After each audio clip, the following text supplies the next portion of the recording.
Olá pessoal, sejam todos muito bem-vindos a mais um breve comentário, dessa vez da lição de número 10 da revista Atualidade Cristã, que neste segundo trimestre de 2024 traz como tema Aprendendo com as Orações da Bíblia. O comentarista da revista é o pastor Denival Lopes Penha. Eu sou Fábio Fernandes. Vem comigo nesse resumão.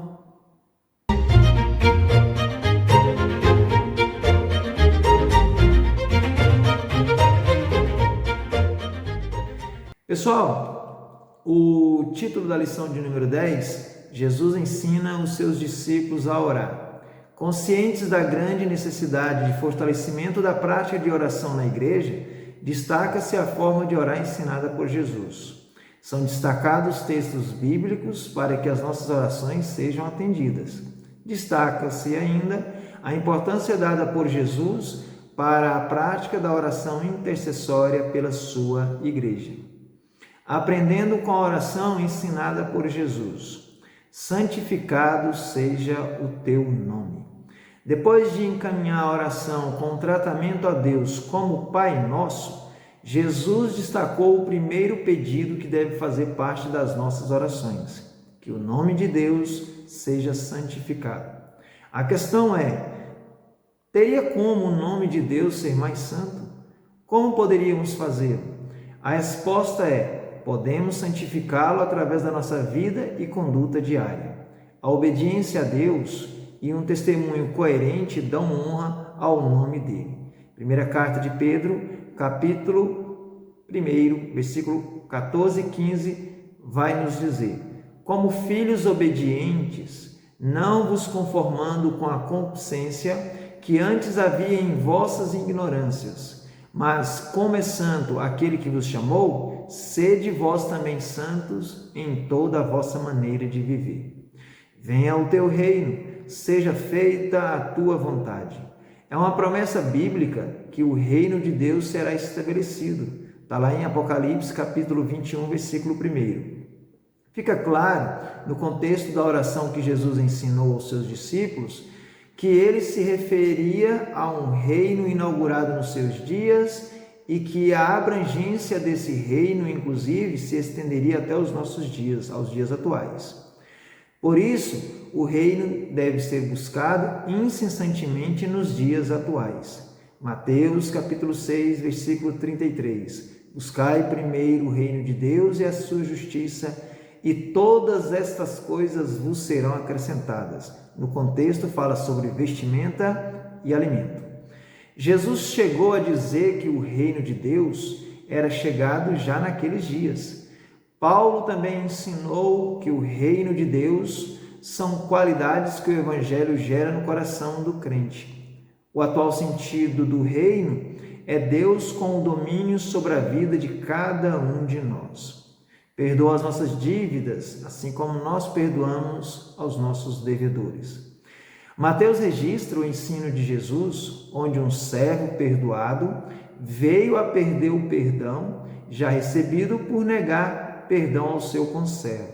A respeito desse assunto, Jesus conclui o ensino que está lá em Mateus capítulo 18, versículo 23 ao 35, dizendo: assim vos fará também meu Pai Celestial, se do coração não perdoardes cada um a seu irmão as suas ofensas. Ou seja, nós devemos perdoar a quem nos tem ofendido.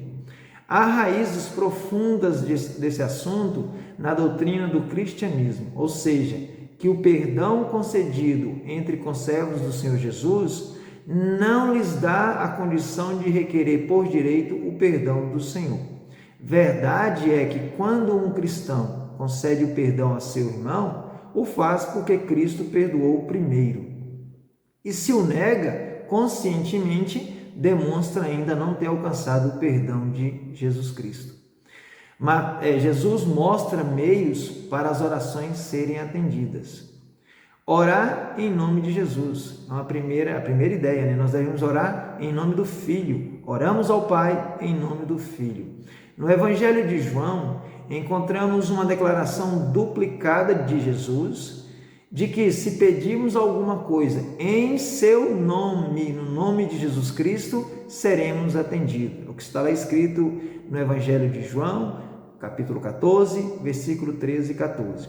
Sobre este assunto, Robert e Bickett afirmam: quando Jesus falou em pedirmos qualquer coisa em seu nome, queria dizer mais do que mero uso de palavras, visto que na Bíblia o nome representa o caráter e a natureza da pessoa. Por isso mesmo, quando oramos em nome de Jesus, em nome do Filho, devemos orar em consonância com a sua pessoa, natureza e vontade.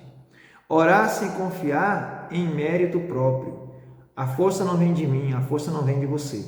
A oração não é um ato de reivindicação, e sim uma demonstração de humildade e adoração. É um ato de pedir que em si tem conotação de dependência. Nós dependemos de Deus. Jesus, em Lucas capítulo 18, versículo 11 ao 14, comparou a oração de dois homens. O fariseu, estando em pé, orava consigo desta maneira: ó Deus, graças te dou, porque não sou como os demais homens, roubadores, injustos e adúlteros, nem ainda como este publicano. Jejuo 2 vezes na semana e dou os dízimos de tudo quanto possuo. Muito embora essa virtude hoje está cada vez mais difícil de encontrar nos cristãos. O publicano, porém, estando em pé, de longe nem ainda queria levantar os olhos ao céu, mas batia no peito, dizendo: ó Deus, tem misericórdia de mim, porque sou pecador. O publicano foi justificado, porque qualquer que a si mesmo se exalta será humilhado, e qualquer que a si mesmo se humilha será exaltado. Orar com perseverança, devemos orar com perseverança sempre, devemos ter sempre fé. Na parábola do juiz iníquo, Jesus deixou a dica de como se deve orar com perseverança. No quadro envolvendo o juiz iníquo e a viúva, o Senhor transmite a ideia de dependência que existe da parte de quem ora a Deus.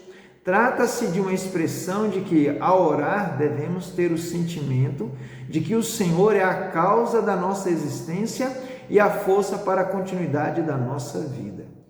É como o salmista que, ao olhar para os montes, reconhecia que seu socorro vinha do Senhor.